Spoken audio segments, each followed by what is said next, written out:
Okay, good evening. So happy you're all here. Such a beautiful moment. It was a great day that we had together. Yeah, welcome to the lecture Transforming Institutions on Social Justice and Climate Justice of tonight. So we organized this lecture as part of the introduction week for you.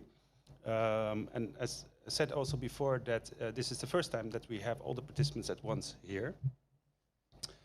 And you all have been arriving in the past 2 weeks, and it was very nice to have the 3 days together that we are going to spend together. And yeah, do the introduction. I'm very excited and happy that most of you have made it, and despite the surging cases of COVID around the world, and that it is possible to have you present with us here tonight in the auditorium at this moment. And furthermore in the Academy the coming year, so this is really truly a happy moment and so very nice to have people around now. I'm also very happy to have with us Rolando Vázquez, who's going to speak after us. Welcome also. I'm very happy to have Charles here as one of our advisors. So this is truly a great moment. I also wanted to thank all of the staff for all the work that they did in getting you here, because it's not easy. As always, and yeah, it's noteworthy to call that out. Also, the coming 3 days will be without public, because we chose for that, to just have the participants here. Also in relation to the new restrictions that are here. Also to secure your presence here in the auditorium. We are live streaming this event and recording the event also for you to view afterwards. Well, as said, this is the first time that we have starting the introduction week and having a singular period at once due to the effects of the corona crisis, as we granted also the previous participants a 6 months extension. Given the shifts in the calendar, we also thought it would be good to make use of this opportunity to reset the agenda for the year and of the residency as a whole, which means that as a way to experiment also with the structure and content.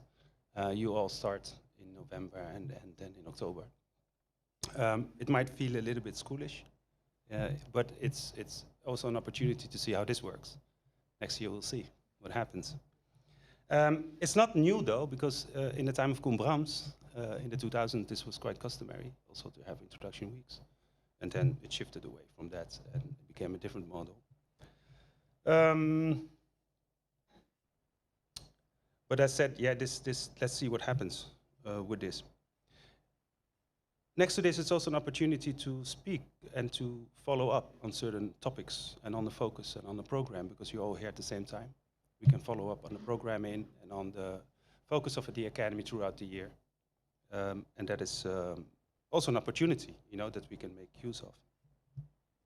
And also with that, I mean, it has been a wish as well of us as an Academy also to bring to you the focus of the Academy. As you know, that the focus of the Academy is in relation to the ecological crisis, and we need to foster moments in order to also bring that to you and to have a dialogue as well with you, also from your own autonomous positions, so that there is something that sort of the Academy brings and something that you can take, and also something that you can bring to the table from your own practices.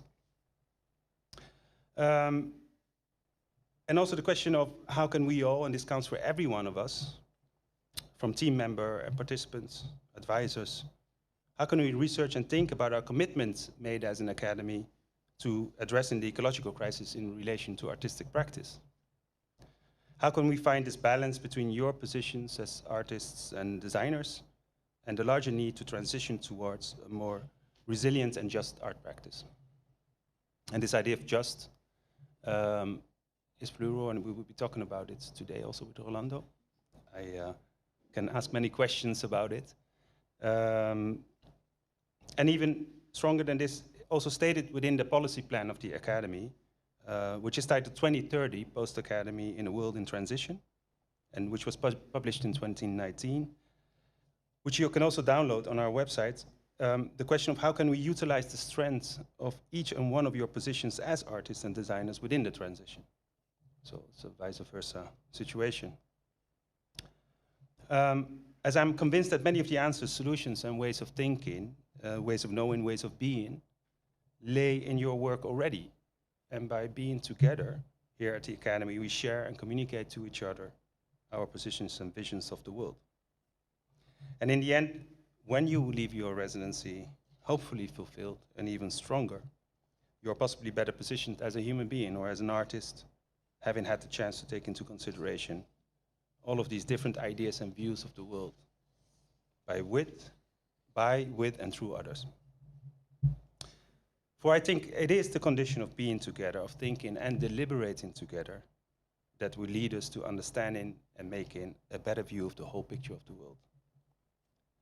In fact, it is one of the main things that we hear each year when participants leave. What most of them take out of this residency is the community itself, of being together, learning with each other, and it is as simple as that. And within this lies an enormous, gigantic truth. No one in this world has a singular answer or a complete roadmap as to everything that is going on in the world today. If anything, the fostering of community and the act of listening will lead us to better answers and solutions.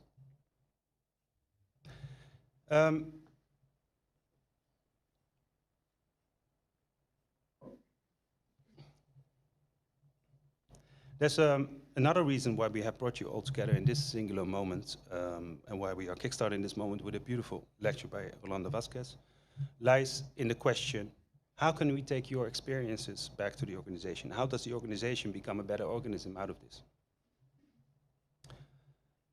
In relation to the question of institutional transformation, we have already set out some mechanisms to provide you with some tools to help you further your practices, and at the same time help you to apply some of the transformations needed, countering the ecological crisis yourself. But much more work on our part and on the part of institutions as a whole is needed. Next to offering you a residency program of invited guest lecturers, our workshops, library, public programming, and research institutes that you can benefit from, we are trying to build a more comprehensive framework in which the content that we produce as a whole equals the operations of the organization itself. Can we, as an academy, be a learning and emergent organism, to speak in the words of the wonderful Adrienne Mary Brown? This means whatever we do is holistic, is a whole, is entangled. And it is within this entanglement that we find possibilities and most of all understanding. And most importantly, whatever we do is reciprocal, is done in dialogue. If we look at the idea of transforming institutes, and I'm speaking specifically about art institutes and the institution of artistic practice here, it is needed to look at this in a larger framework. First of all, there is the context in which artistic practices reside in.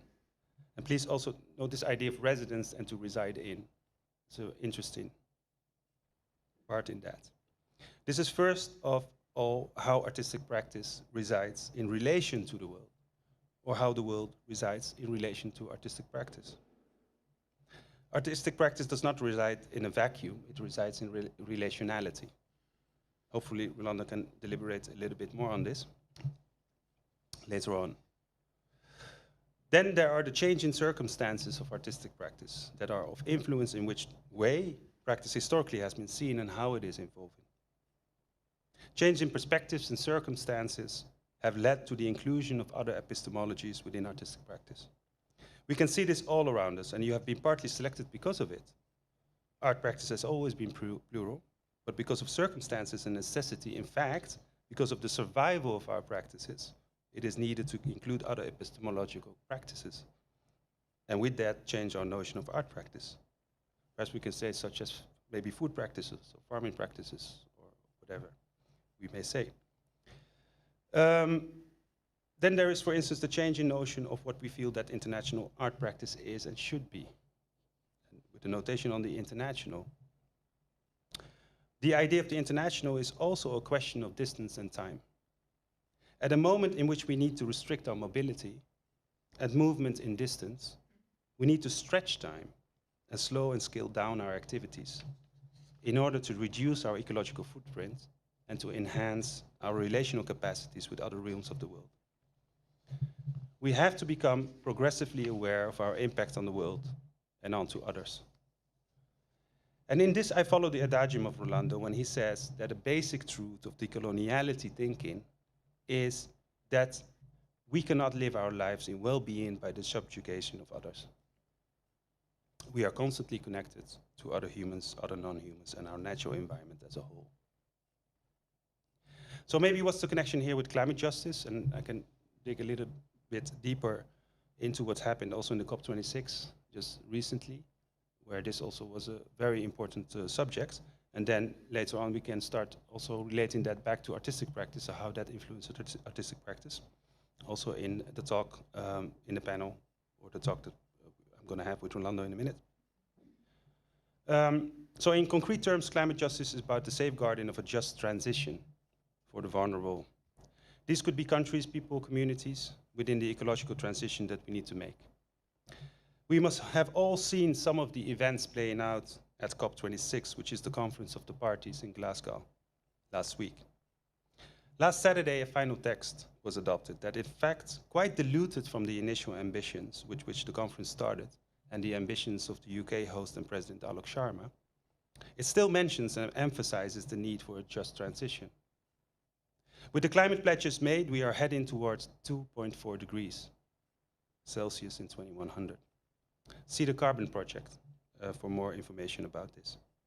When we speak of climate justice, we need to be aware of who are affected by this and who are already being affected by the crisis as we speak. As Vanessa Nakate, a young Ugandan climate activist, has repeatedly said through different outlets, that in our efforts to keep 1.5 degrees Celsius alive, we are forgetting that with the 1.1 degrees of warming that the world is in already today, a great number of countries are suffering the effects of climate change. It is therefore that COP26 adopted next to mitigation processes, which are mainly about prevention, and adaptation processes, which are mainly about adjustments to the effects of climate change, the new category of loss and damages. We just spoke about it in the cafe, which is interesting. Something that was proposed and made it to the final draft. It is a term calling for more support from developed countries and other organizations to address the damages already caused and will be caused by extreme weather events and rising seas in vulnerable nations. Developing countries are not only calling for an acknowledgement of their position as colonized countries that are suffering from the effects of modernization and industrialization of the global north, but are calling for restitution. This inherent inequality between the global north and the global south must be addressed as we find its ways into institutions worldwide, and also art institutions, and also residencies such as the Jan van Eyck Academie. It is something that we need to be aware of and that we need to address in all of the circumstances. The study and solving the precarious position of the artist is one of them.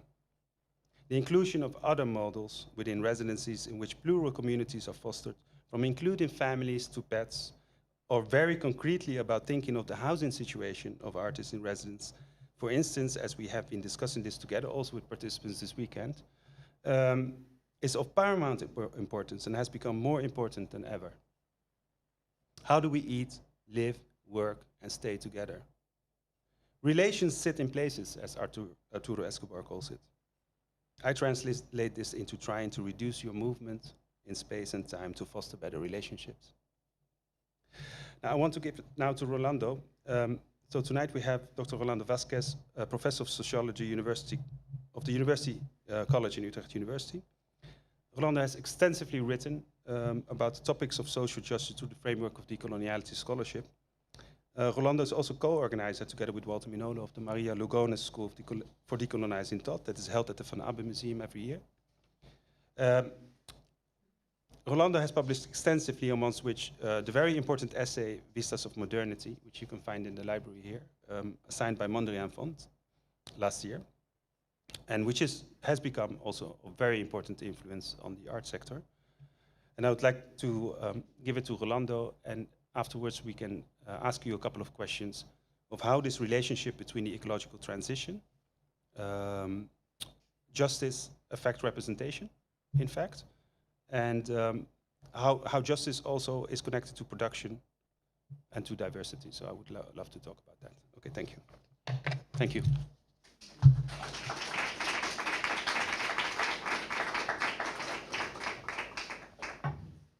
Thank you, Hicham. Thank you all for being here. I'm really glad to be finally in this house, which I've been virtually many times, but not in presence. Just trying to, so that I can see you. Okay, that's better. Can you hear me well? Okay. Well, I'm not sure I will speak too much about institutional transformation, but I will share some thoughts tonight about decoloniality in connection to climate collapse. So decoloniality, Earth, and the recovery of time, that's what I thought I would like to share with you, especially with the residents here. And of course, I will then speak a bit about decolonial aesthetics and if we have the time, the pedagogies that are connected to it, or the ways of working. Let me just put a timer so I don't get lost in my speaking. Okay, I have an idea of. Okay.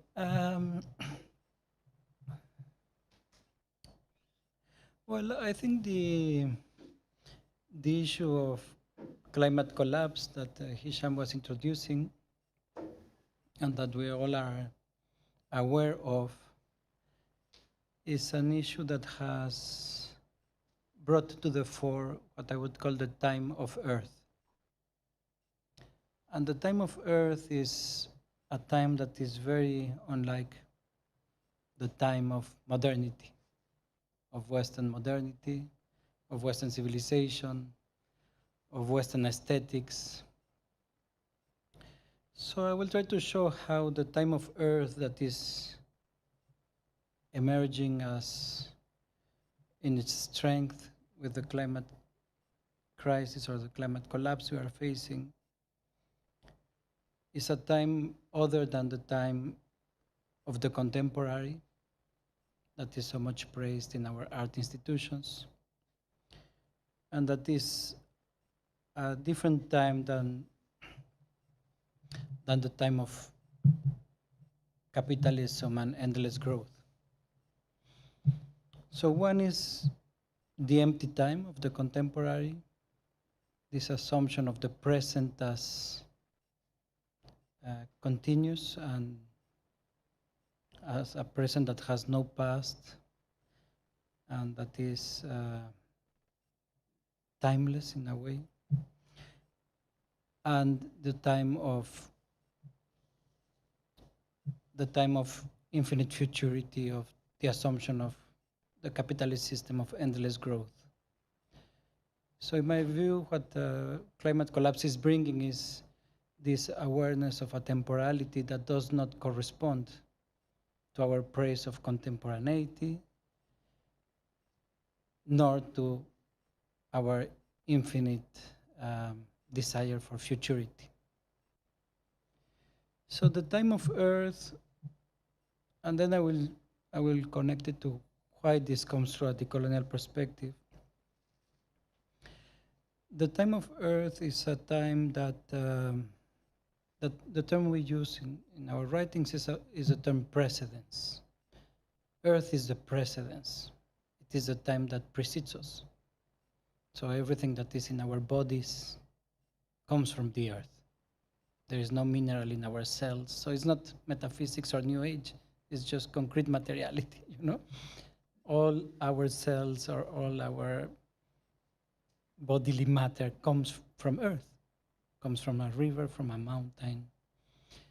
And we have lost this awareness, us as modern individuals living in the empty time of the present.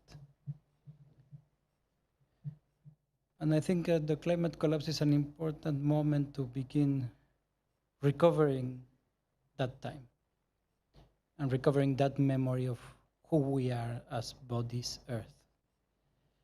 And it is a knowledge that is very common to many ontologies in the world, except for the Western ontology, or for the humanisms or monotheisms. But Other ontologies, like for example the First Nations, the indigenous peoples, they understand this very clearly, that the earth precedes us.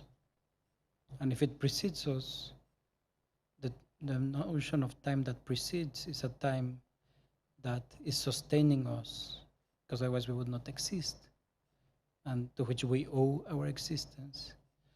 But that it is also a time that is ahead of us. It is not a futurity as an artifice, like the artifice of contemporaneity or the utopias of futurity of modernity, but precedence is the time that is precedes us ancestrally, because we come from there, but it's also laying the path ahead. It is where we can walk towards. So that is the precedence. Precedence is what is ahead of us, because it has been there before us. So it is the before the before. And this is a notion of time that modernity has erased, because for us the future is something that has never happened, and the past is something that is gone and doesn't exist anymore. Whereas the earth has this deep temporality that precedes us, and in preceding us, it is ahead of us. It has a claim on us. It is an orientation for our actions and our life. So the time of contemporaneity is precisely the negation of that precedence and the search for a sort of radical novelty in the empty present, in the present of the now. It is a time of forgetfulness, of amnesia. And so the recovery of time, or the recovery of earth as time, has to do with remembering who we are beyond our individuality. So here one of the big tasks that comes to mind is, what would it mean to work on the restitution of time, of earth time, and not just thinking time as clock time and as something that we are rushing towards. So the precedence of earth has also to do with, of course, for example, the oil, the mountains, the water. So you could think it's a very horrible metaphor in a way, but if you think of a car that is consuming oil, it is consuming that deep temporality. In an instant, it is burning the huge heritage of earth, right? And that's what we are doing in our overconsumption. We are consuming the heritage of earth, like the minerals of the mountains, in an instant. And thinking that recycling might bring things back, but recycling doesn't bring back the mountain, for example. Right? And the indigenous and First Nations that are fighting to preserve mountains know it very well.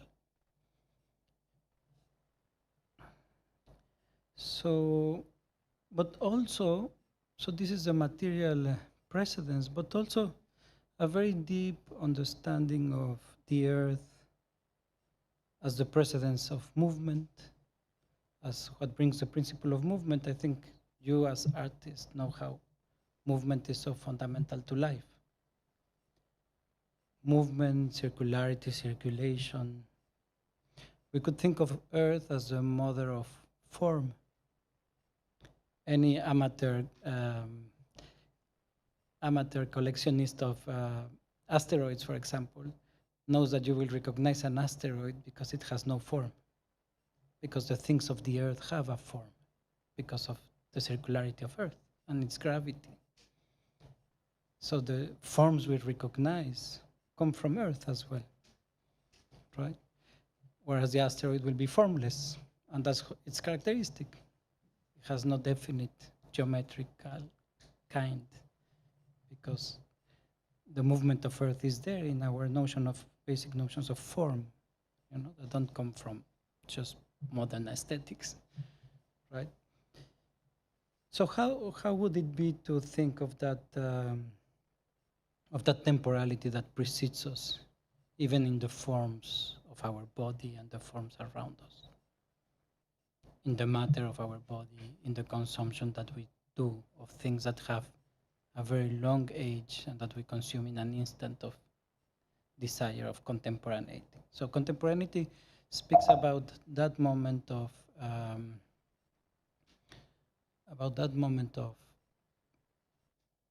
ephemeral desire of artifice, where the human consumes a long temporality in an instant often without memory. Then there is what the ecologists speak a lot about is the finitude of Earth, that is clashing directly with the time of futurity, the idea of endless growth, the premise of all our economies, that in order to survive we need to grow indefinitely. And I mean, this is a well-known reflection in political economy and ecology. How can we grow infinitely in a limited place, right? So the assumption of growth as a paradigm for humanity is contradictory to the nature of Earth, right?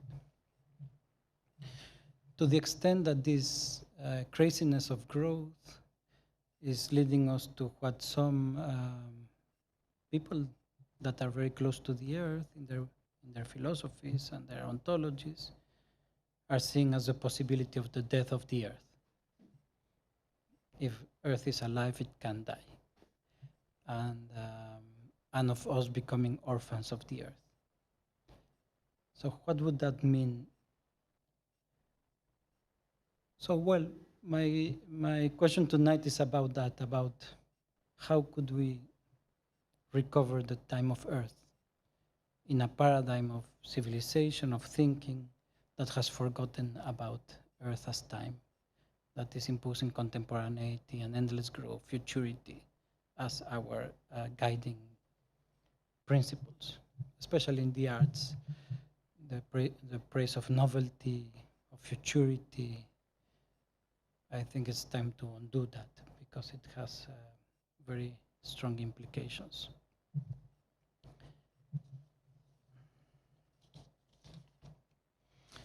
Now I will move to the second part. Let me see my time. Okay, I'm not doing that bad.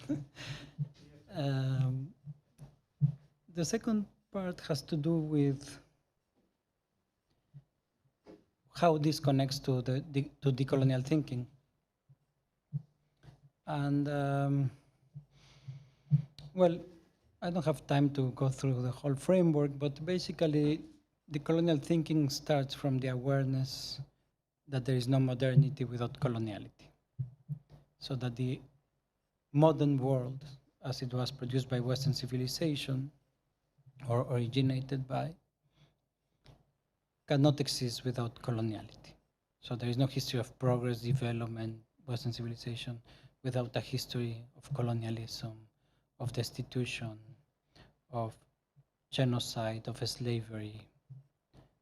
So you have it in the plantation economy, for example, where the plantation will be about producing a global commodity for the modernization and accumulation of European power based on the destruction of life, the destruction of the life of others, of racialized others, and the destruction of the life of Earth. So in the model of the plantation, you understand that model of civilization that the decolonial framework is concerned with. So how can we tell the story of civilization or modernity or development or progress without the suffering that it has caused and that has given it its material grounds, right?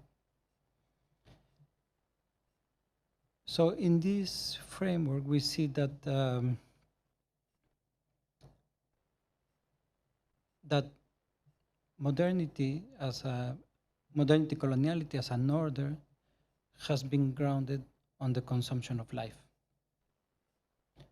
like the plantation system, like our consumer system today in the supermarket or the shopping mall or the online shopping, right? It is about the consumption of life, it's about the consumption of the life of Earth, and about the consumption of life of others.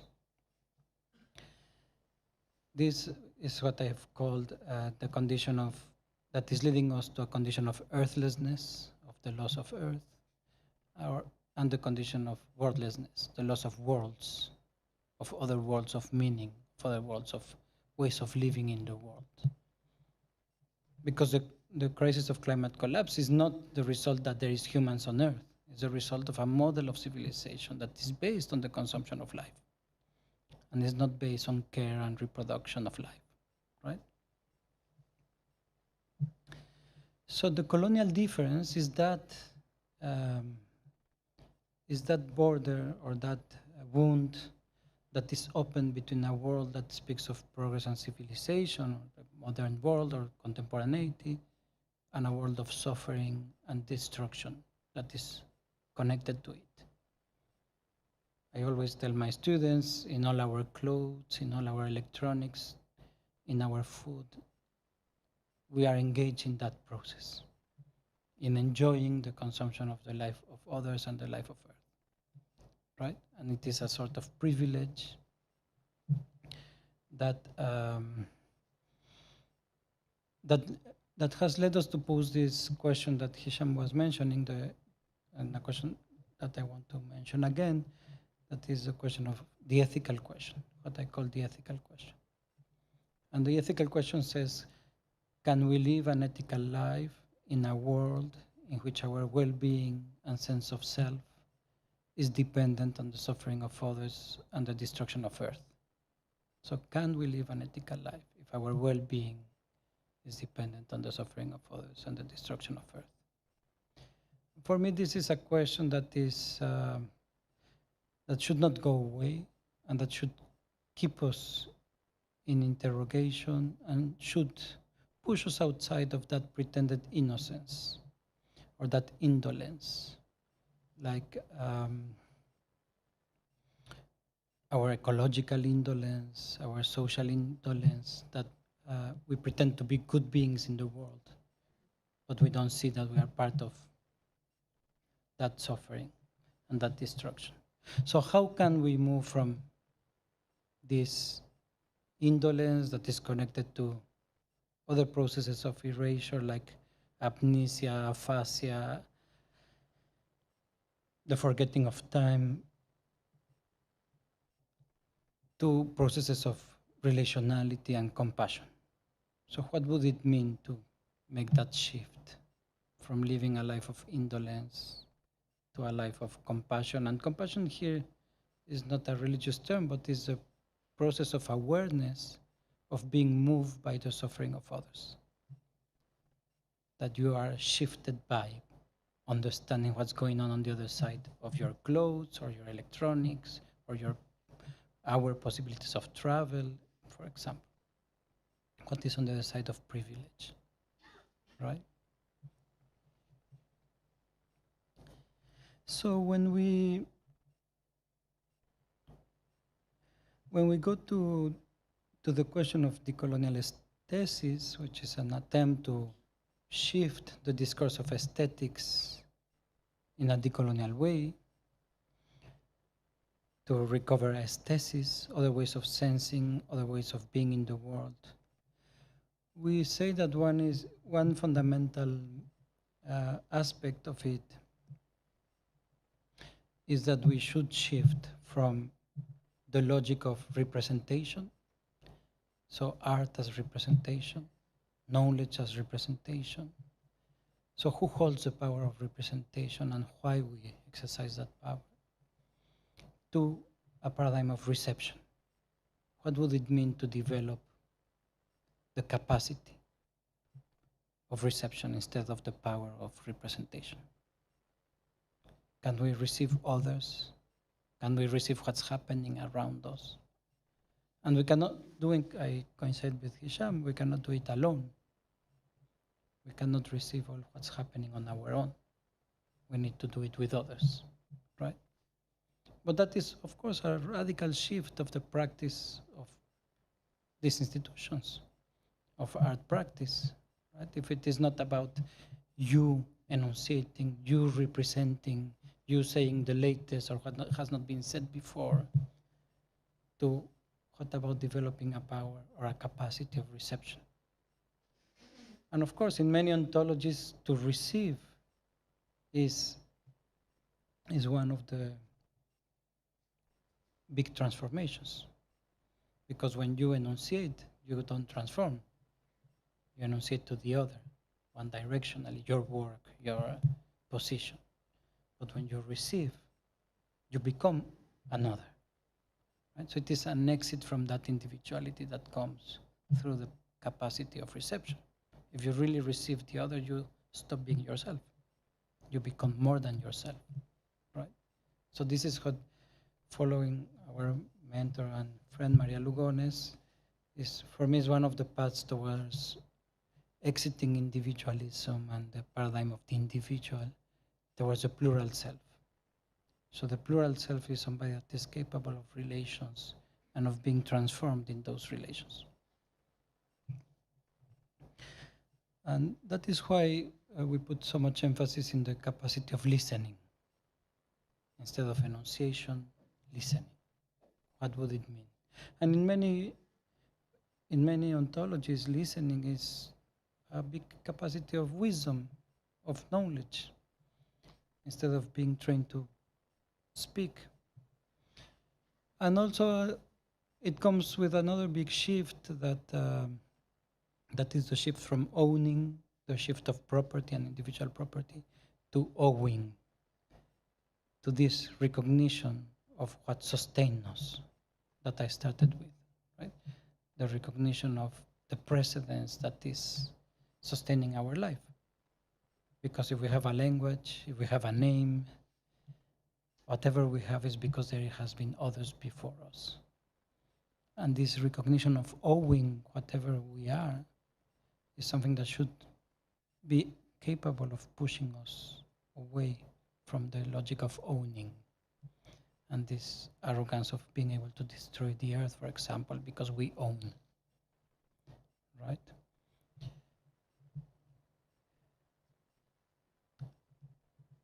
Let me say a couple of things about, I think I'm already over my 20 minutes, but I will say a couple of things about the pedagogy, so the ways of doing, responding a bit to transforming institutions. So when we were asked about how to decolonize the university, for example, or decolonize a museum, one of the big challenges was to how you bring this, let's say, abstract thinking into, or this decolonial understanding into practice, into methodologies. And it is because of that that we developed these notions of pedagogies. And I will just enunciate them, but we can talk more about them. So one for us is the pedagogies of positionality. It's coming from Chicana, Black, and indigenous feminisms, where we need to become aware of who we are, but not just as my identity, but as my position in relation to the colonial difference. Who am I, like in this consumption of life, for example? Who am I in relation to others that are working for my clothes or my food? And in relation to the structures of oppression, where are my privileges, for example? So these pedagogies of positionality are part of practices of humbling, of undoing that that arrogant subject that lives in a sort of arrogant ignorance that make us complicit with the consumption of life. And because we also agree with all these feminist philosophies that there is only truthful knowledge when there is a position knowledge. That any knowledge that claims to be not position, to be universal. And for me, a version of the universal is the contemporary, is to claim this no place in the world, this place of abstraction, where you are not situated anywhere. So pedagogies of positionality for us are a requisite to enter a truthful dialogue. Then we speak of the pedagogies of relationality that are about relating, about listening, about remembering ourselves as earth bodies, as communal selves, remembering the precedence of the time that has built us, that made us speak, for example. So the pedagogies of relationality are about understanding that constructing a present is something that has to be relational, and that is a long discussion, but that is in contrast with the artificiality of modernity, that is not built through relations, but that is built through mediations, through systems, through long algorithms, for example. So how much of our desires, of our dreams, are controlled through algorithms of what we experience in the world, of what we are exposed to, and how much is through relations with others. And if you see that, and if you think of your grandparents, so it's not a very long time that this is like this, you know. Your grandparents will have a complete different reality at your stage in life, where their sense of the world was made through relations and not through systems or through mediations or through algorithms. So one of the freedoms that we need to recover is to recover the freedom to dream our dreams, to recover our desires that are with others, the dream of dreaming with others, and not things that are introduced by systems that are surrounding our mind and our practices. Thirdly, the pedagogies of transition. And so positionality, relationality, and transition are about engaging in practicing with these principles other worlds, having other ways of being in the world that are positioned, that are relational, and that are not governed by that empty time of contemporaneity or that artificial time of futurity, and that hopefully can lead us to the task of recovering what I call today the time of Earth. Thank you.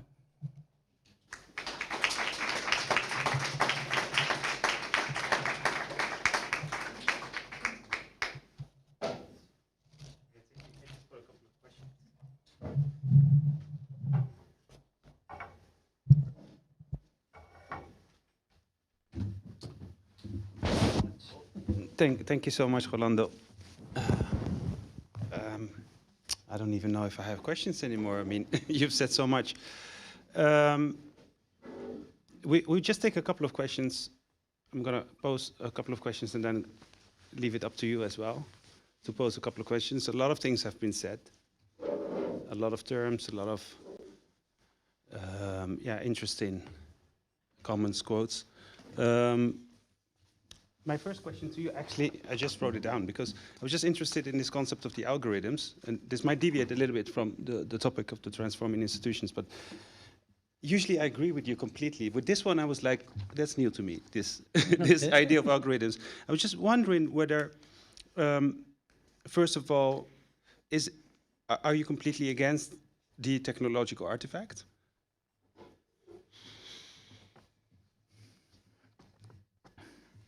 Well, I'm not completely against anything, I suppose. Okay, sure, well, sure. Against coloniality, yes, of course. Yeah. But no, I think in The Human Condition, Hannah Arendt, in the preface, she wrote very beautifully about something that I think we need to recover today.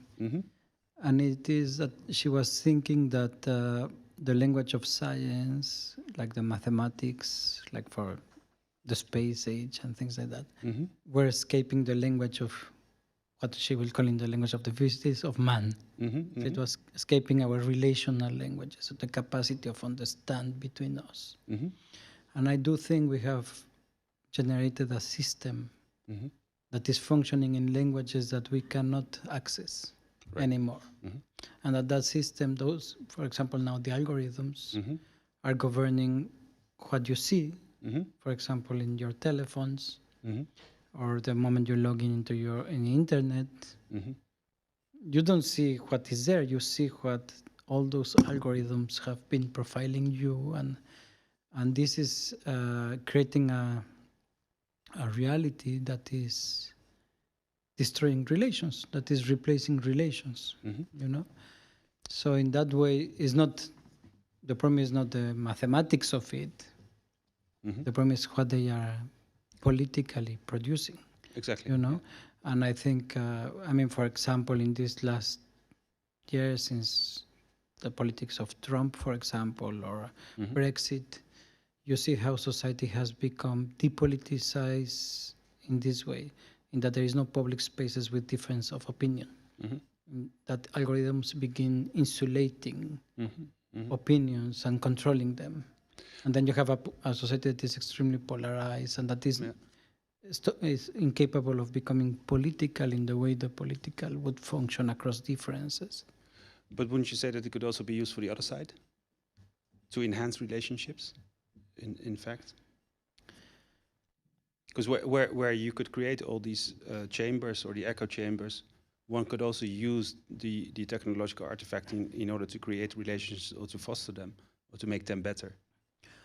I mean, it's okay, you might be completely saying, okay, well, there's always the side of the misuse and the political side of it. But the problem is that it also has the level of artificial intelligence and it is learning by itself, Sure. And by producing what it is learning, it is enclosing people. So there is no political command of it to some extent. Some of it is manipulated, but there is, like, for example, how branding function, how identity function, how for example, they occupy the mind of teenagers, and that is, there is nobody using that to create relationality.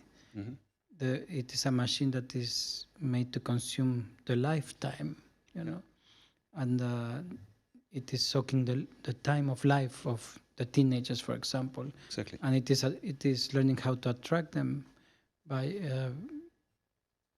in the mode of artificial intelligence. So I do think it is destroying the possibility of relations. It is not.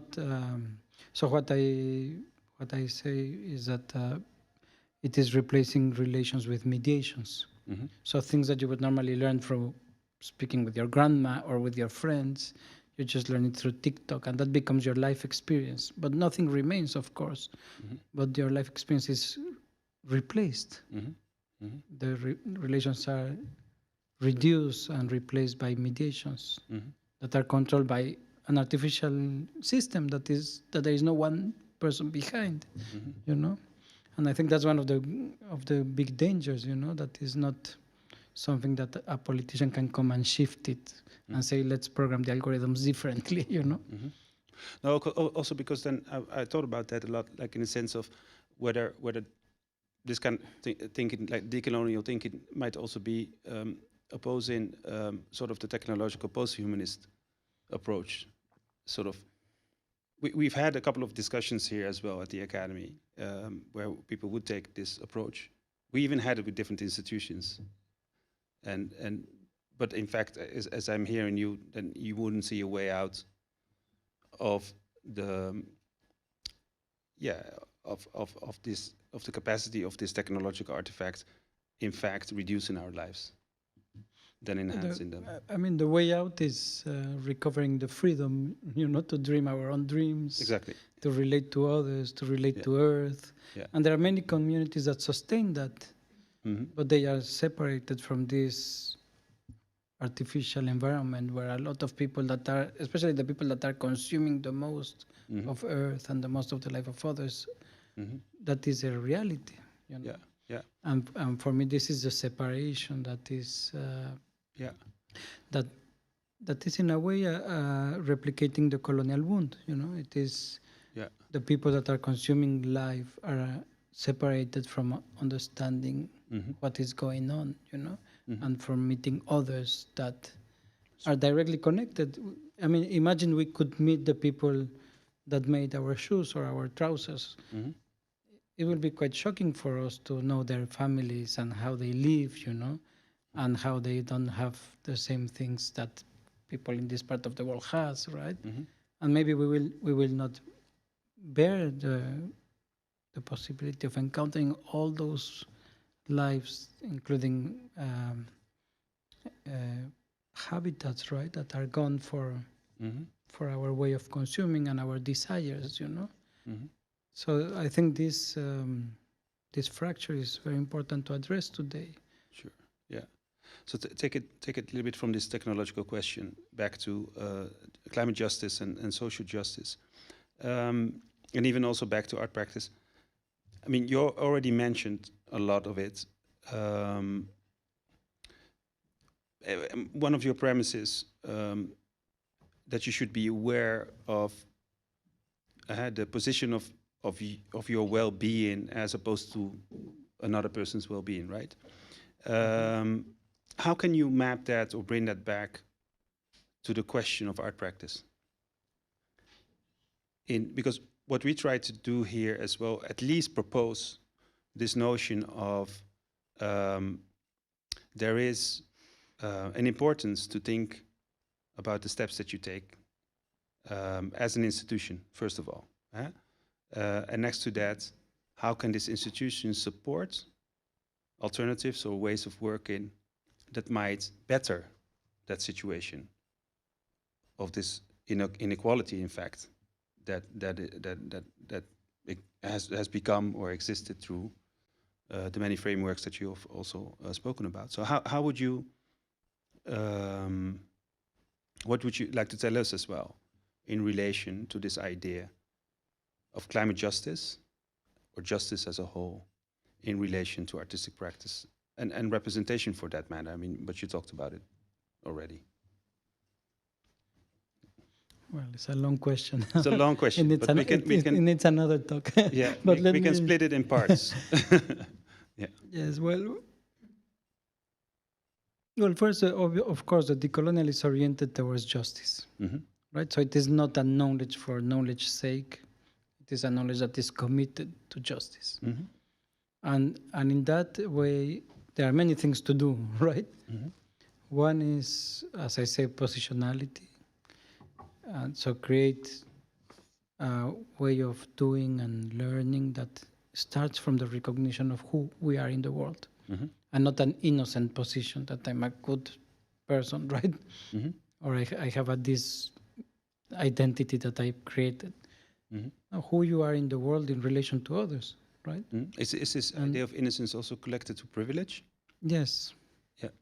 Yeah, so it is this, or to this arrogant ignorance, to this entitlement, and a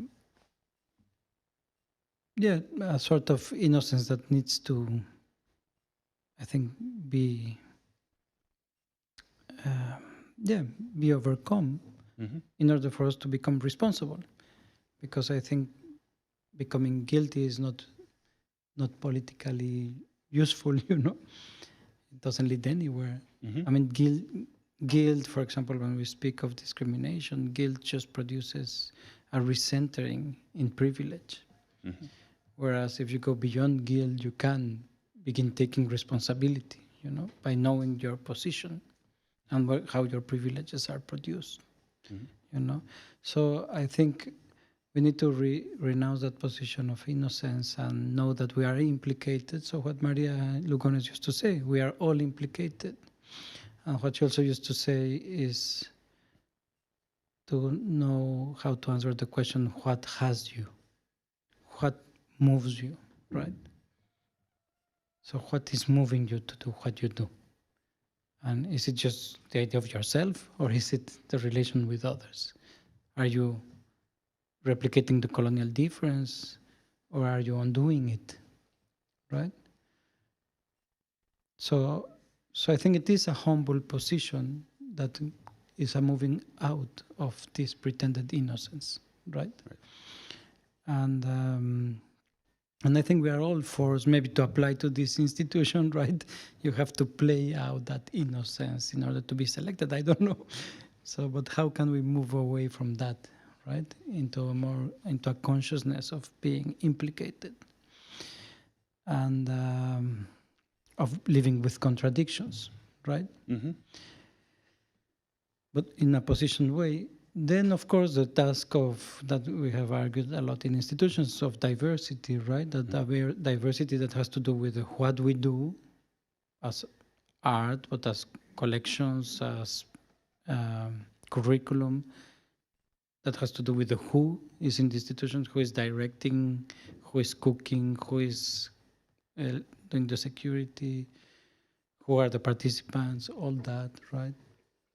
And the how we do things, because you can have diversity of people and of institutional frameworks, but still have a colonial methodology, right? Mm-hmm. So that is part of what we could really concretely act upon, you know. Mm-hmm. And of course, there is other elements that we cannot.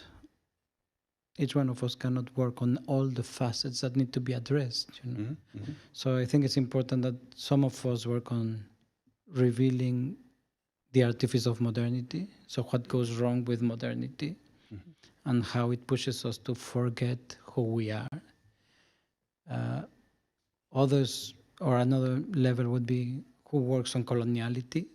So who is working on revealing the destruction, the erasure of other ways of knowing, of other forms of life. Because coloniality is the erasure of worlds. So how can we address erasure? How can we research erasure? Right? How can we recover what has been forgotten? How can we deal with mourning of what has been lost, right? So these tasks of healing across time. And another dimension is the decolonial, right? The decolonial is the delinking, which I didn't mention now, but one of the things that decoloniality says is that we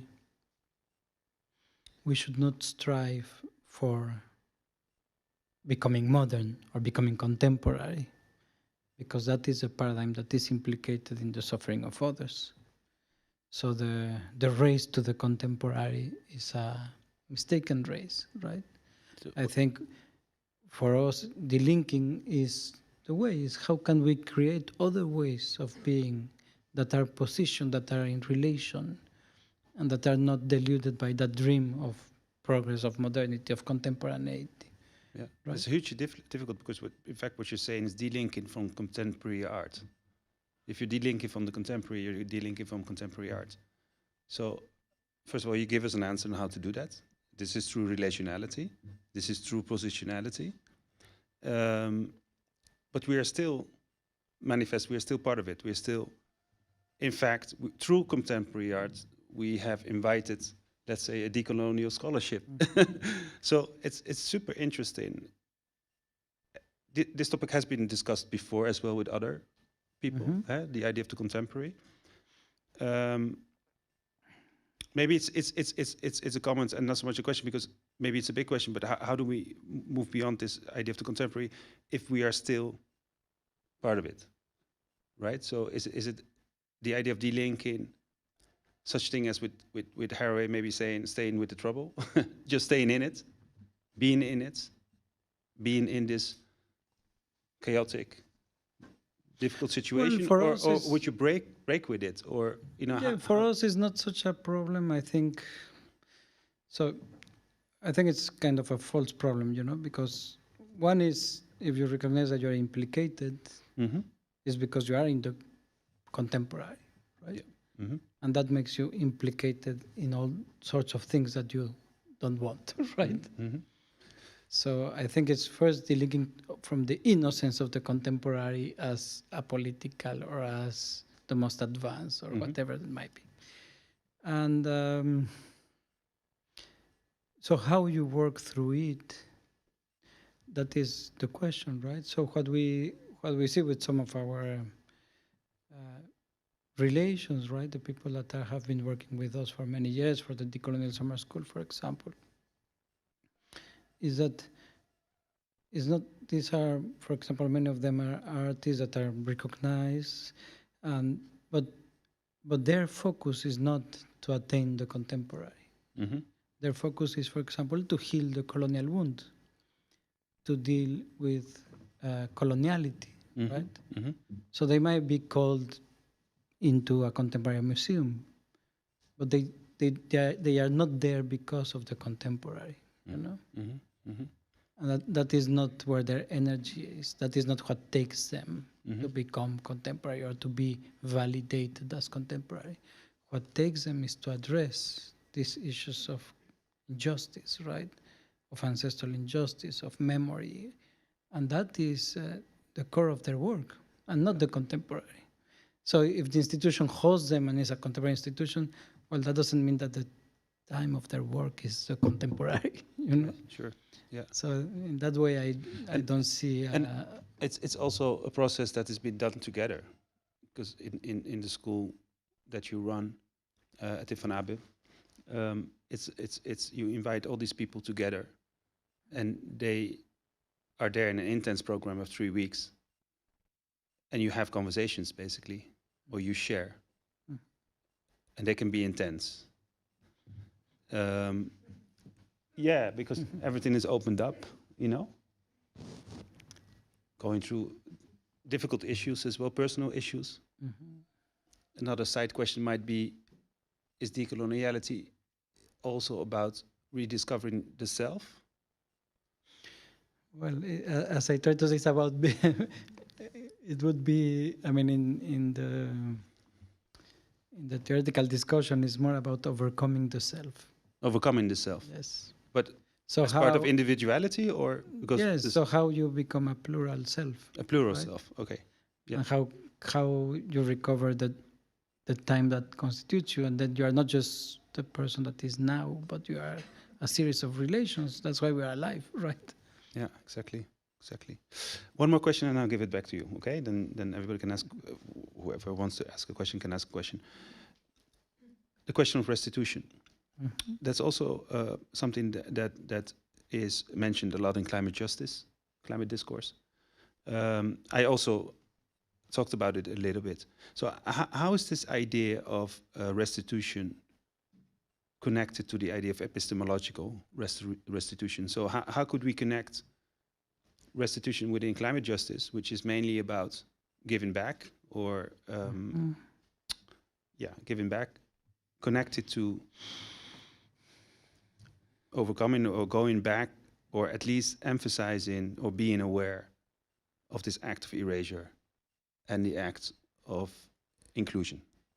Because that's basically what it's about, I suppose. I think in this field in which we are now, for example, in the arts, we need to think restitution more broadly, and not just as bringing back, let's say, the material heritage that was stolen, or the money that was stolen, you know. I think that's important. Material restitution is important, but I think it's missing epistemic and aesthetic restitution. Exactly. And that has to do with going beyond the paradigm of trade, of an equivalence, because there is no equivalence to heal the colonial wound, you know. It's not that you took two and you bring back two and then the colonial wound is healed, you know. So there is no mathematical logic there in this restitution, you know. It cannot be valued in certain amount of money. It has to do with we call it epistemic and aesthetic, because it has to do with healing, right? It has to do with listening. It has to do with the movement of humbling, you know, of the West, and recognizing the value of other trajectories. So one of the questions I think that is connected to restitution, it might sound a bit illogical at first, but is the question of decolonizing Europe, you know? Yeah. Europe was not colonized, but it was built through colonialism, right? So you need to decolonize it, because all its premises are built on the oppression of others. And I think this is the restitution, you know, this type of actions. How can we unlearn that sort of oppression, and how can we move towards healing? Yeah, super interesting. to understand this, the idea of that climate restitution is connected to, and of it is part epistemological and aesthetic restitution. This is part of it. Mm-hmm. Yeah. Thank you. Can I give it to the crowd for a question? One or two. Yeah, we have one here. Yeah. Thank you, Rolando. Thank you. Maybe we should switch it on because it's not on.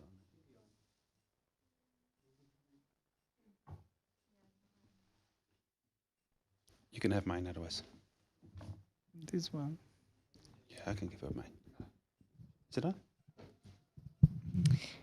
I have a question that's about speed,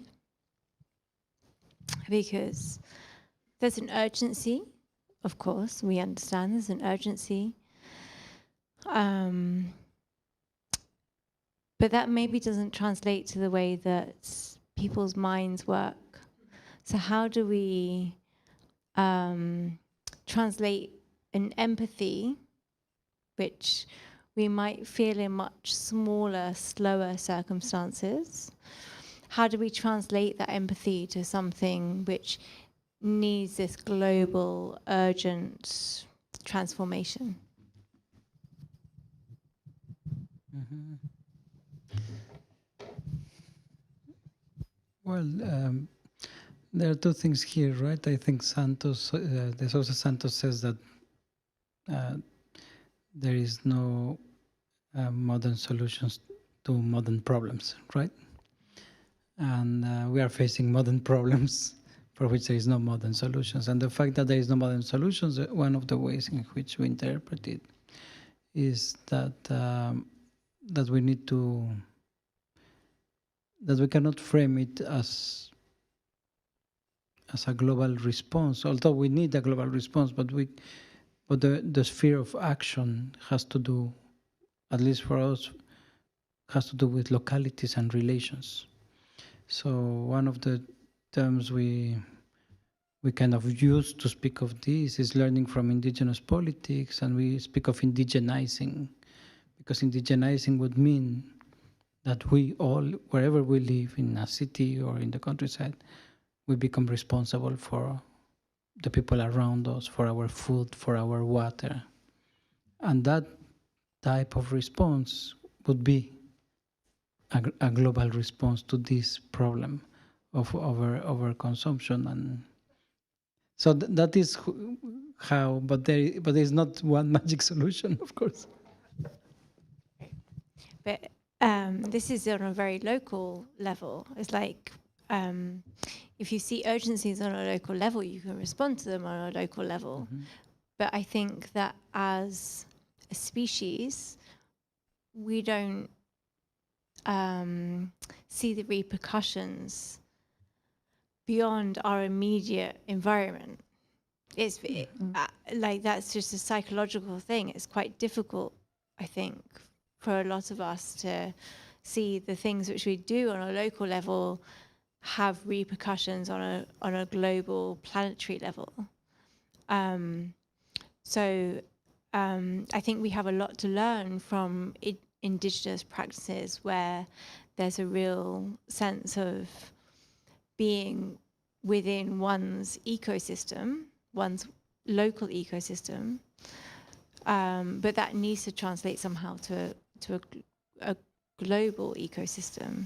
And I think that touches on a lot of the things that you've been saying. So there is two things here. One is that, I mean, that logic of this movement towards the local has to do with something that Hicham was speaking, the impossibility of travel through ecological responsibility, for example, the paradigms of degrowth, this really changing the logic of the global system where we can consume something that is produced on the other side of the world for something that costs us almost no time of our life, and we are consuming the time of Earth and the time of others massively, right?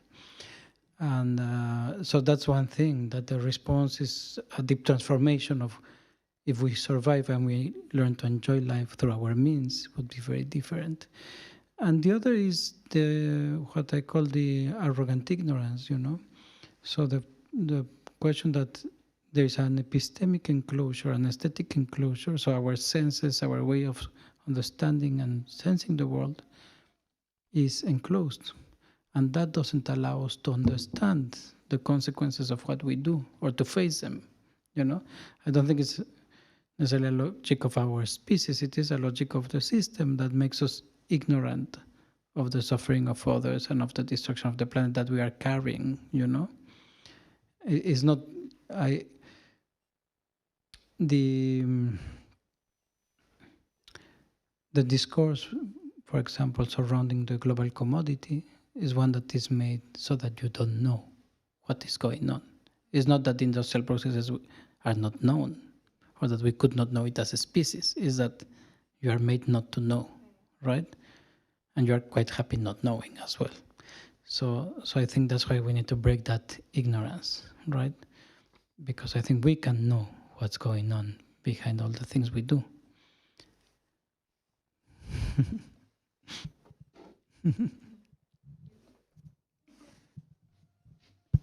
Hi, thanks for the talk. I'll try to squeeze all the questions into two. Okay. So the first one is, I was just thinking while talking about this Earth time and compared to, let's say, our like daily speed, let's say. And so the question is, like, how can we escape some sort of tendency of speculation when we think about like this Earth time that precedes us, that but also goes beyond us in a way that usually we can think about worlds without bodies, while there are so many bodies without world, like here. And so, I mean, this is the first question, like how can we escape this tendency of abstraction and almost like a blank canvas when we think about the future. And I think like decoloniality is maybe a way to respond some sort of speculative turn that was quite fashion. And the second question is, you suggested that maybe reception is, let's say, the replacement of representation. But I do feel that we still work, especially if we're talking about institutions, we still work on the representation framework. And if we talk about art institutions and even Jan van Eyck, like we all here represent something. Like I'm from Brazil, there are people from Mexico, South Africa.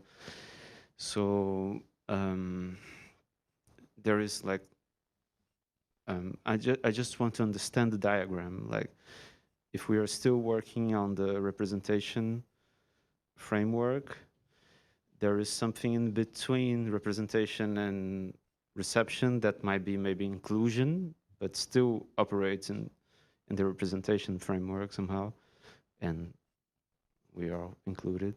I mean, we're here. And so how can we navigate those things?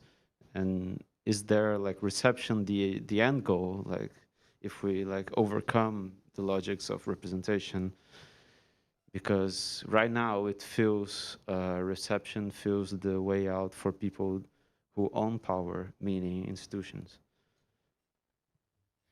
Okay, thank you. Well, you made two questions into 30.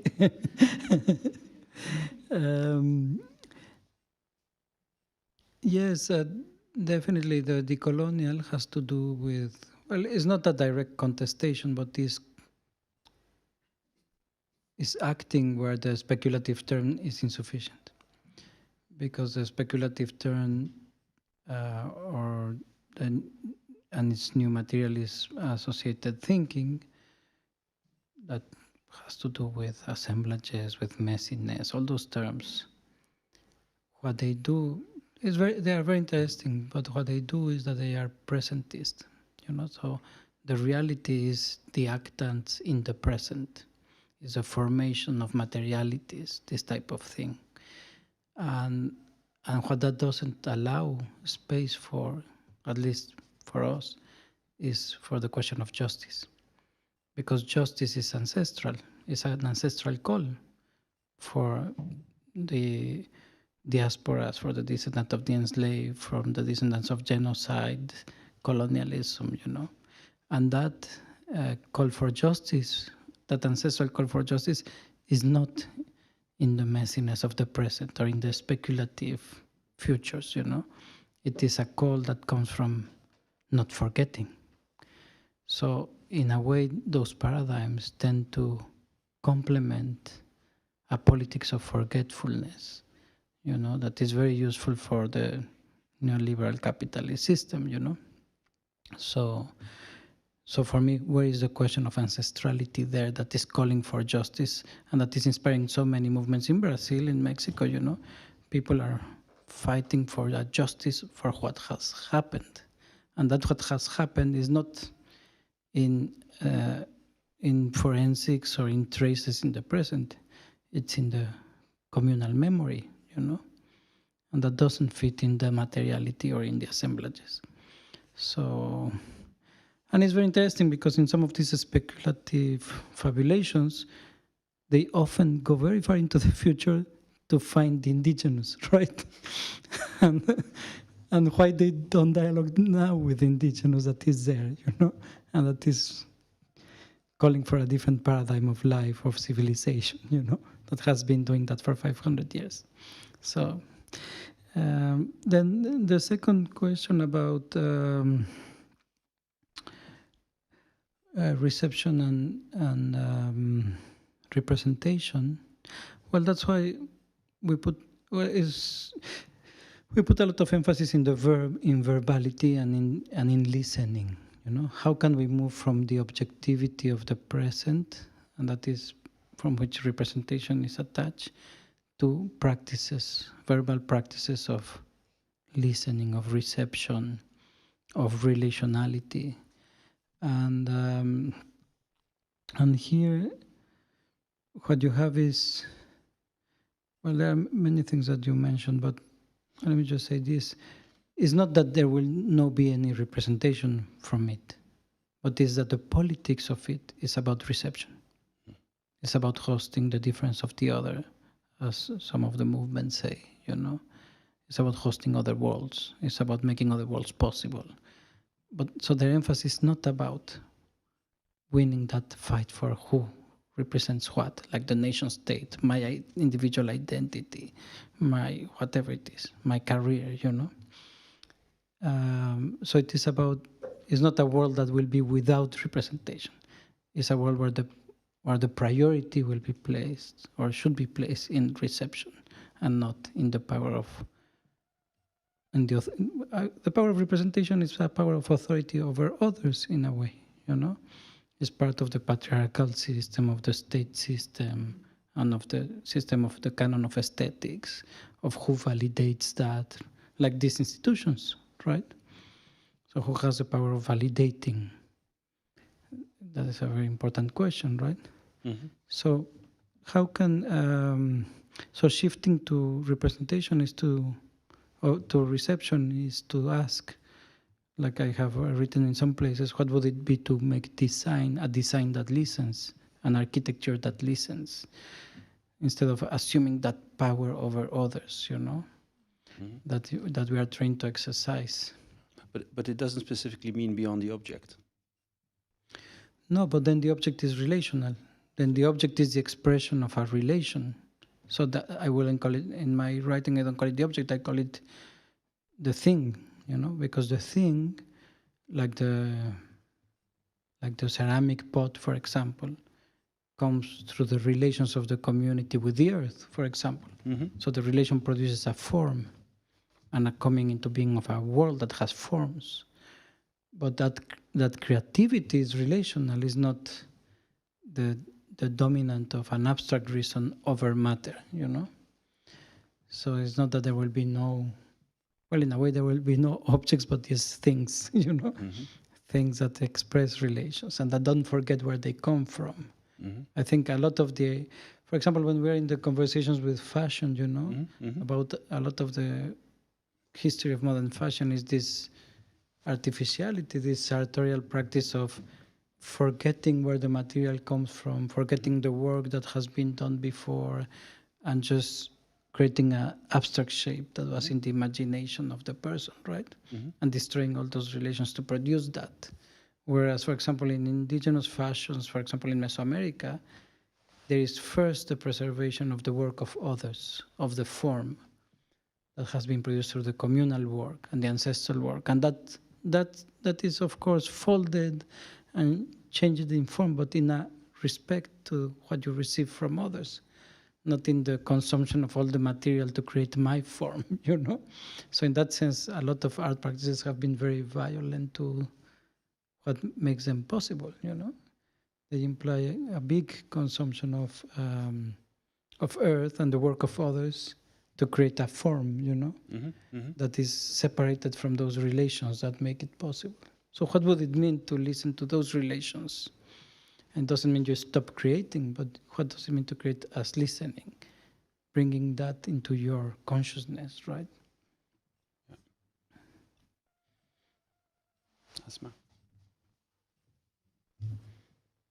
You have a microphone? Yeah. Hi, Rolando. Hello. Thank you for the talk.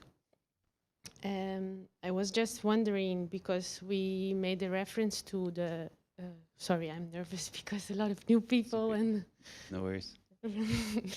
But to the COP 2026, and when I was watching the news, we are still in this way, in this Western way of thinking, so separating in two, and then you have like the pessimists and the optimists, right, during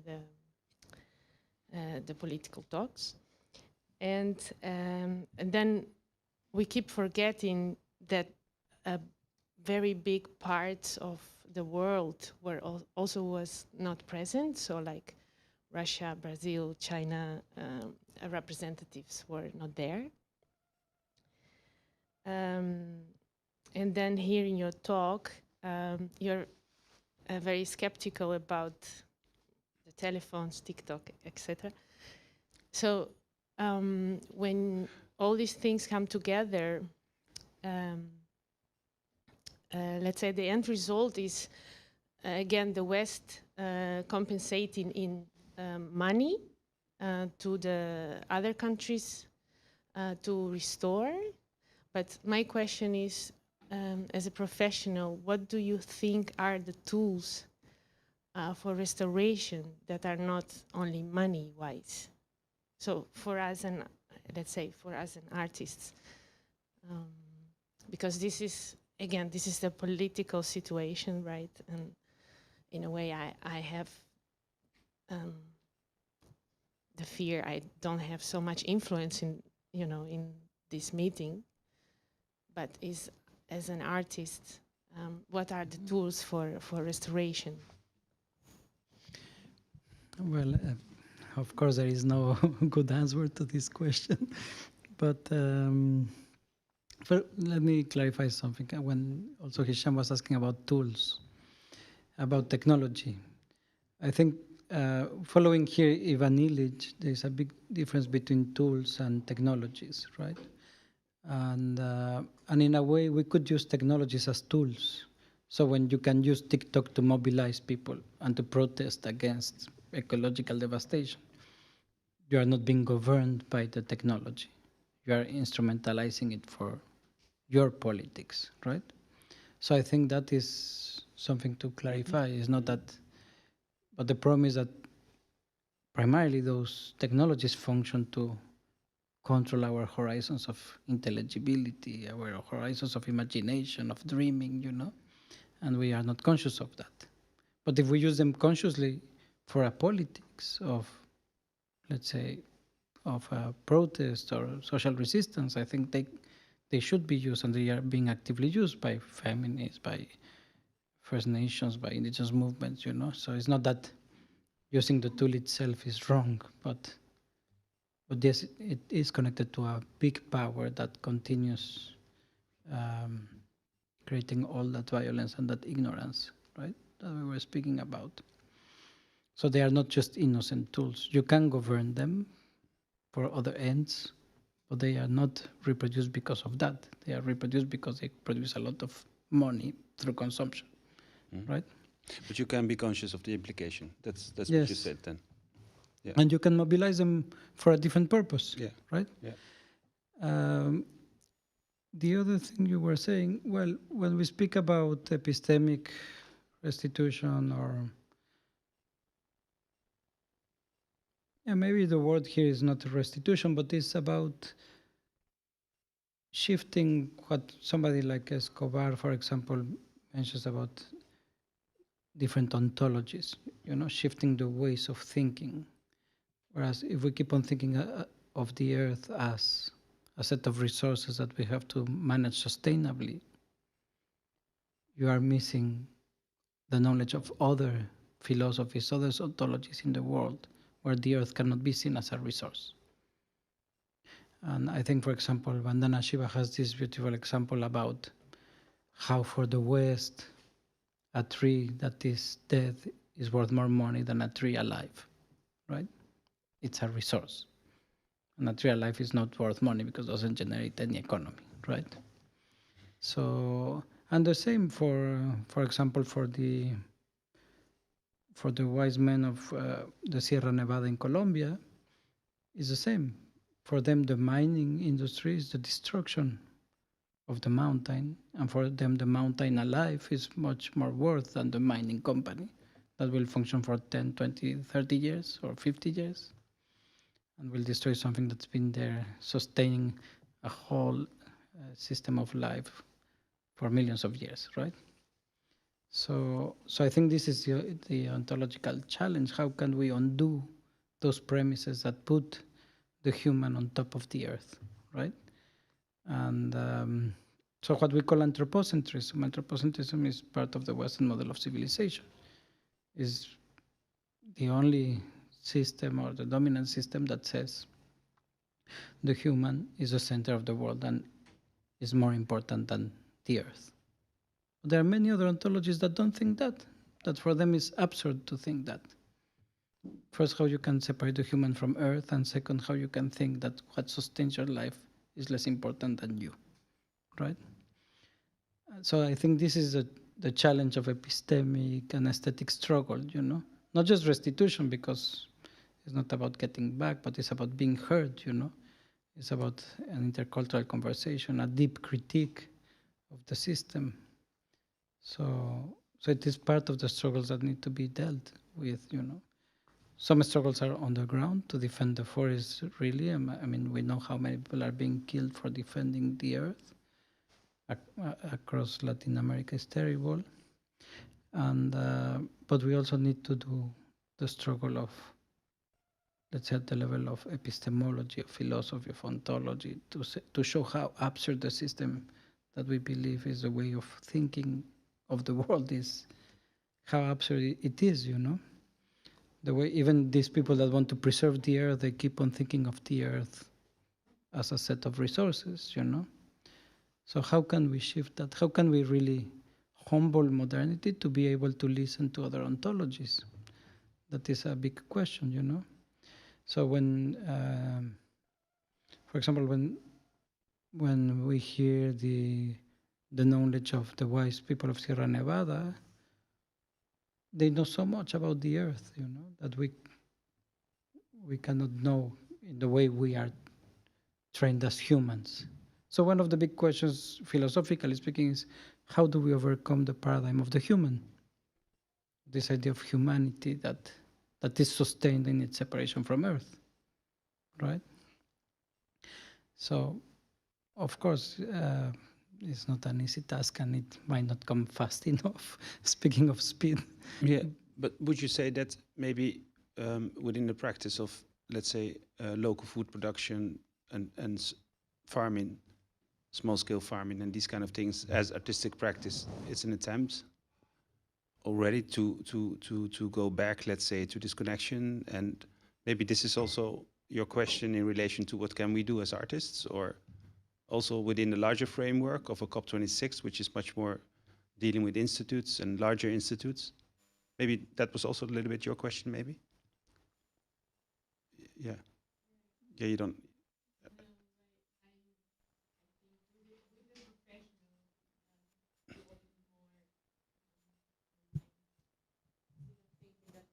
Can only compensate. Oh, sorry. Ah, right. Okay. So the West can only compensate restoration through money. Right. What Exactly. are the other tools? Yeah, okay, Otherwise, it well, feels again like the West, it's again in power and it's paying back for the errors. And then, you know. Sure. I mean, let me say it in this other way. I think learning from our elders from the summer school, Professor Gloria Becker and Maria Lugones, for them, one of the struggles was in thinking to struggle mainly against discrimination and sexism and racism and the coloniality of gender. And for them, thinking what will allow is the coming to voice.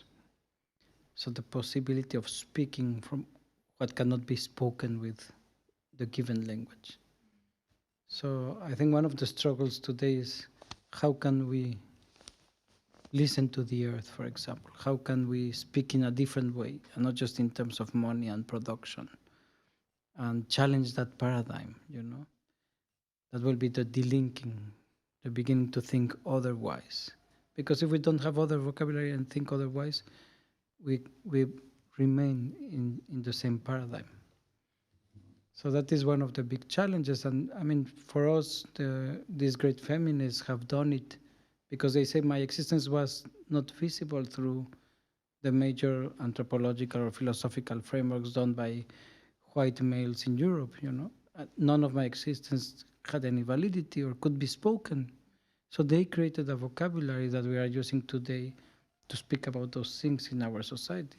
So could we think of a similar effort to listen to other ontologies that have very different understandings of Earth and our relation to Earth, you know, our relation to the time of Earth. So because we are ignorant of it, we don't know about it, you know, and we think we know. That is a problem.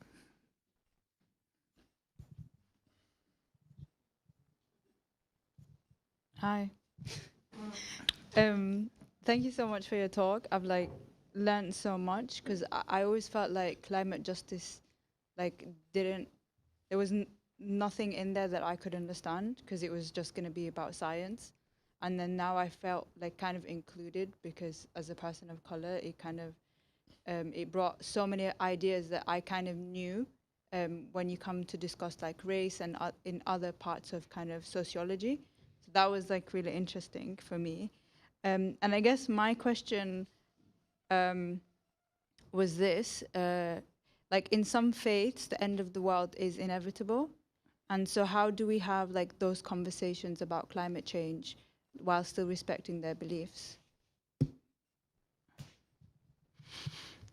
Well, of course, I also don't have an answer, but I will comment a little bit for the sake of conversation. One is, for me, the connection with race studies, with decoloniality, with gender, the coloniality of gender, is fundamental because the paradigm of modernity that is destroying Earth today started with the plantation and with colonialism. And it is from the beginning based on the dispensability of life. And this dispensability of life was first from people of color and women and of the earth together, you know. That was the plantation system. So, and that's why, for me, many of the great thinkers from the decolonial or black thought are fundamental to understand the problem of the destruction of Earth. Because it's a paradigm, I mean, like the Zapatistas say, it is a paradigm against life. You know, it is based on the on massive consumption of life for the production of profit, you know. So many people say, well, enslavement happened also in Egypt and also the Aztecs and everywhere in the history of humanity. Yes, but this is the first time that there is a massive enslavement for the production of the global commodity, for the production of the merchandise, and profit. So this is the system. So the same system that is destroying the life of others is destroying the earth. It is, and that's why, now that the Zapatistas were here in the Netherlands, they said in one of their talks, we are ready to give our life for the earth, And that is kind of a deep ecological thought that is connecting their oppression to the oppression of the earth, because it comes from the same system. Or the feminists in Latin America that are speaking of cuerpo territorio, the body territory, and the violence that they suffer as women being also the violence of the territory, against the territories, So yeah, so I just wanted to comment on that point, that for me is insufficient to separate those topics, to say the climate is a scientific topic and gender and race are about social relations, because it all comes from the same paradigm of civilization, And the second thing is that, at least for us, we know that this climate collapse that the West is beginning to understand through its science is something that is a reality for many of the colonized people. Their territories have been devastated already long ago, So this devastation is a crisis for the West, but this is known by people. They have suffered the loss of their water, their territories, their mountains, Also here in Central Asia, for example. And for example, an artist I have beautiful conversations with, Saudat Ismailova, comes from Central Asia, where the mountains are not there anymore, where the sea is not there anymore, where the tiger is not there anymore. So it's already ecological devastation. And there the task is not the grandiose task of let's save the earth. The task is mourning, is a politics of mourning. How can we heal? How can we not forget? And it is a weak power because you are not bringing the mountain back, you are not bringing the sea back, but you are dealing with that pain, and you are healing as community, and you are not disappearing because you are not forgetting. So I think our tasks of healing in the face of devastation is not this grandiose rescue, of things that are not there anymore. It's not that this will happen in 100 years. It's already happened in many places, And so there the decolonial is about healing. It's about mourning. It's about dealing with loss. And it's not that grandiose as futurity, contemporaneity, or whatever. It's really dealing with what is left, And well, Professor Ramose that came once to the Netherlands, he's a writer from South Africa, philosopher of Ubuntu. I really like what he said in this talk in Amsterdam. He said that justice will come because the sea doesn't forget. So for us, the hope for justice is sustained by not forgetting. The moment we forget and we become this empty identity surrounded by brands or algorithms, then we will lose the possibility of justice and we will lose the possibility of hope. So hope is sustained in memory, not in futurity. That is the point, about remembering who we are as Earth, as community. And this is the deep positionality in time and not an identity politics, So when Maria and Gloria speak about coming to voice, it's a coming to voice of that history, It's a remembering. It's not an invention of a voice. So that is my response. So I know that there are still some questions in the room, but I promised the online audience that we'll also get some of them. So allow me. There are a few of them here, but let's start with Justus Harris, who's following the Zoom conversation. Question to you, Rolando. In what ways or to what degree are our physiological states, such as experience of illness, caffeine, pharmaceuticals, preventing or facilitating our connection to Earth time? Do you want another one, or can you read it again? In what ways or to what degree are our physiological states, preventing or facilitating our connection to earth time. So physiological states such as illness, but also caffeine and pharmaceuticals. Mhm.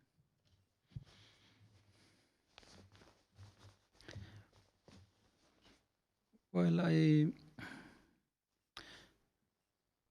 I wouldn't call it physiological state, but I do think it is that our body is capable of remembering, and that some practices of eating, for example, that some dancing, that some bodily practices allows to remember earth time, you know, and this connection is there. If we remember, for example, the earth through our food, it's in a way it's a deep practice of relationality, you know. So an example I put is to some of my students is that, let's say you go and buy a Mexican dish from the supermarket here, and it may have exactly the same ingredients that the Mexican dish of my grandmother. But the act of eating them is very different, because there I'm consuming the exotic, right? Something from that has been extracted from some worlds of life, but I'm not in relation, it is mediated. Whereas the dish of my grandmother is connecting me to that time, to that relation, you know? So it's not about, my point is not about the ingredients, but it's about the relation, you know, that it carries. And the relation can be carried by the same ingredients or not carried by the same ingredients, right? If I go and buy Thai food, I don't have relation to Thai culture. For me, it's just an act of taste, but it has no relation to me, right? So that is the thing of the verbality, how we move from the objects to the relations. Of course, with the dish of my grandmother is the object as well, but what is meaningful is the relation and not the ingredient itself. So I think that is the thing about also the bodily states and bodily relations, you know, which conditions alienate you and make you exit your capacity, your body capacity to relate, and which ones relate you, bring you in connection, make you remember. So can we remember with the body or just with the brain, you know? And I think maybe we could remember that all the movements we are capable of come from somewhere, you know? And that we owe that capacity of movement to a long history, you know? It's not that we invented how to walk, for example. So how can we live in that deep consciousness of that we come from somewhere else, you know? We are not just this present now. And so I think, yeah, that is what I would say. But of course, there are other practices in what the West has called shamanisms. The anthropology of the West has called shamanisms. For me, I would invite that they are not seen today as mythological practices or transcendental as believing in a god, but many of them are relational practices with Earth. You know, are about relating to the tree or to the animals or the memory of the animals. You know, about learning from Earth or from Earth beings, and that's not it's not a metaphysics of transcendence of religion. You know, it is deep relations. You know, that were destroyed by the religion systems. You know, so well. So that's the same thing for the pharmaceutical, or for the. Yes, I mean, I wonder. I mean, we would need to have a dialogue with the person asking, but yes, I do think some pharmaceuticals are connected to the commodity, you know, to the process of becoming individualized and separated and alienated. And others have history of the knowledge of people, you know, that knew about plants. I mean, the history of Western pharmaceutics is full of this taking the knowledge of plants of the people from the world, you know, and patenting it and putting their names on it, you know. So, and that is, again, what is the relation that these plants carry, their ancestral relations, and what they bring to us. is very different than the pill, that becomes a commodity. Mm-hmm. So Thank you. We'll have more questions, but I'll try to insert them later, the online questions, and now back to you, back to here. Are you okay still? I'm okay. Yeah? Okay. Let's see how long I last. Yeah. Okay. Hi. Thank you for your talk, Rolando. I'm still thinking through its provocations, and I wonder if you could speak a little bit more to this idea of recovery of time, because I was also thinking about what you said about how modernity has erased this concept that the future is something that has never happened and the past is something that is over, because we live with the past and with its echoes that are really like impacting and affecting the present. So it's not over, and we know that. And that kind of also links to this idea of how, like, Svetlana Boyn talks about nostalgia for like the future. So the future being a remaking of the past. And we, I think, are the first people that live in a time where we have dread of the future as opposed to excitement for it. But we also know that, I don't know, like, we can't recover the past. The material conditions don't make it possible. We can't really fully go back, and there's a danger in that kind of romanticism of like nostalgia. So I wonder, like, I want to sort of try to understand more what you mean by this recovery of time. Yeah, thanks. Okay, let me try to explain it briefly. So yes, this is a common question that comes up when you try to shift away from the paradigm of modern time. And it is a question of that this is a romanticist or conservative or bringing back the past, And it's not about any of those. And that has to do with the history of, I think, history of Western politics, where the conservatives were the people, let's say, working towards injustice, and the revolutionaries were towards the future, and they should break away from the past, And so in a way that worked a lot against our reworking with the past for justice, just in the intellectual history of the West, of the polarity of left and right. But so that's just a note on the side. But so very briefly stated, the paradigm of time of modernity or of Western civilization is such that the past is gone, it doesn't exist anymore, and the future is always to come, right? And the present is that limit between the two, but the present is oriented towards that futurity. And that futurity is the object of our horizon and imagination. So the 20th century is full of utopias that legitimize a lot of massacres, for example. So these utopias created in the rational mind to produce a future. Right? And I think the paradigm of contemporaneity is attached to that logic of time. Now,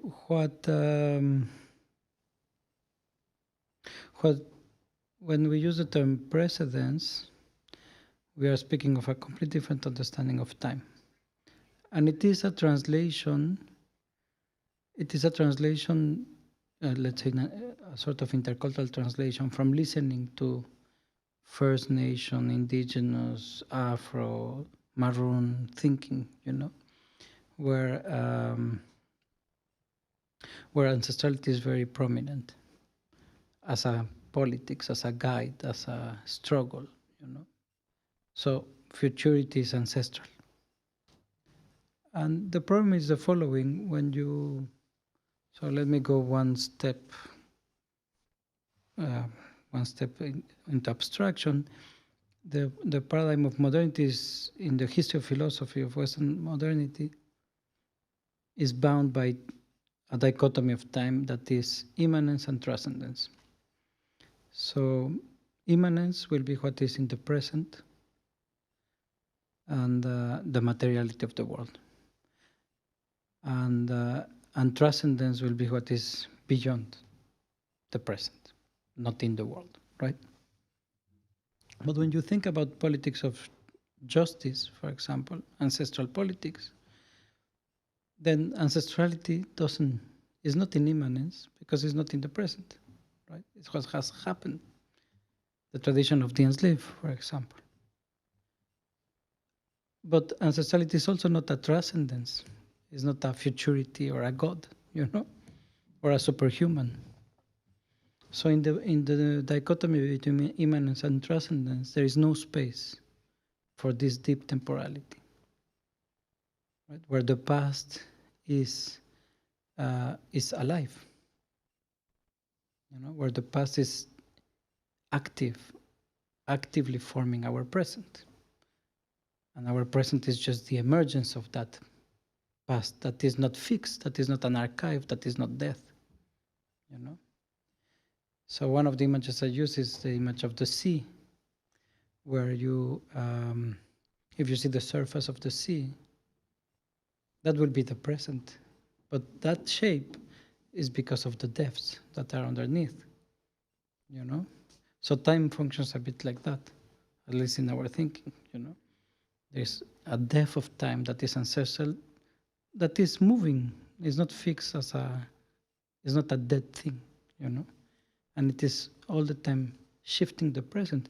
And if there is possibilities of radically transforming the present, they are in those memories, They are not in an artificial futurity. The possibilities of transformation lie in not forgetting, in the diversity, in the radical diversity of the past. So instead of seeing the past as a conservative one thing, we see it as the repository of an infinite plurality of times, of what has been lived.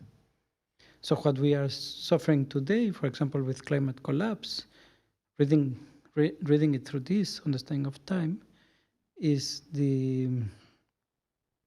what we call defuturing, using a term of Tony Fry. And defuturing, the way we understand it, is that we are losing the future not because we don't have the creativity to create novelty or startups or whatever it is, or algorithms to create new things, but we are suffering from defuturing because we are destroying the legacies, right? So if you go towards the extinction of a species, these species have no more future, So you are cutting their paths into the future. So the destruction of the heritage of Earth, of the mountain, of the species, of the languages, of the worlds of people, is radically reducing the possibilities of the future. Because the future is constructed through the heritage, through the infinite possibilities that remain open. But if these possibilities have no more life to come through, they are cut.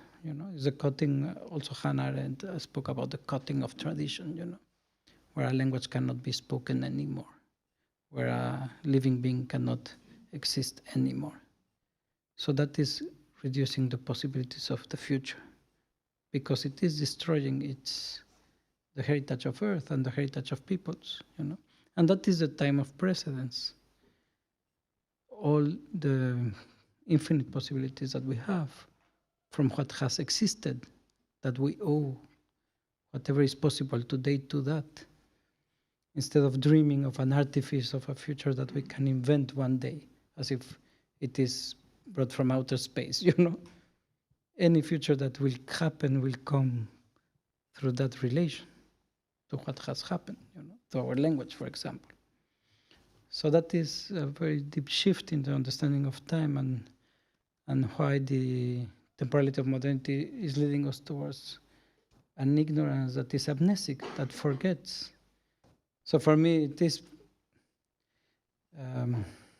paradoxical that the West thinks of itself as a civilization with history, but actually it is the peoples that are struggling through their history of oppression and enslavement that have history, that know who they are, whereas individuals in the West very rarely know where they come from. We are just living the present as individuals. And we are uprooted. Whereas, Simone Weil said very beautifully, the violence of colonialism was uprooting. But then decoloniality is rooting back. And it's not a conservative move, it's a recognition of where we come from, and the sustaining of hope. Because there is only hope if you remember where we come from. And remembering, as I say, is not just the history in the mind, it is our body, it's our eating, it is our speaking, So I don't know if I could explain you that the time of precedence is a time that doesn't exist in the paradigm of modernity, in our grammars of past, present, future. And it's not just a return or conservative return. Oh, you give me some hope, so it's good. But I have a question about that. So how would you approach, what would you say about sort of the nihilist approach that says that after climate collapse, there will be other life? So basically, even with the destruction of everything, humankind, nature, there will be other life in the forms of nature as well. In the forms of planets, in the forms of... It's nihilist because it's beyond human beings, let's say, spoken from a human being, Yes. but not from the point of view of nature, right? How do you... Well, I don't know. I think what we've heard from some of the wise people, like the Arahuacos in Sierra Nevada, is that we are really facing the possibility of the death of the earth. Exactly, yeah. And that maybe means that our sustenance will be impossible, because the earth is sustaining us, and we recognize that. And but I think the speculation of what would come next, and if life will still be there in any other shape or form, is beyond our horizon of intelligibility. I think it's beyond our ethical call as well. Yeah. I think we need to care for life on Earth now, and so I think it's just it's just a speculative fabulation, Well, Earth will survive humanity, okay, but what does that mean? It's a way also to counter sort of the idea of doing something or acting or. So there's many approaches. This is one of them. Yes.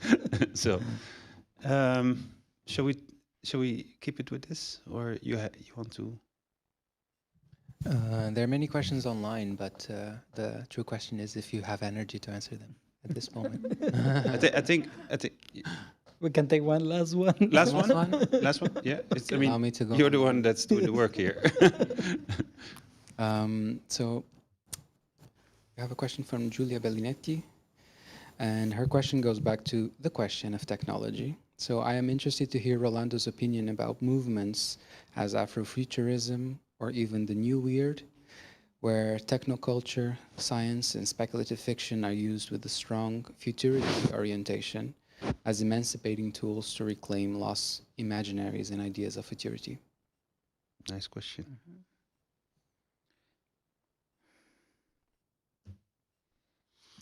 Well,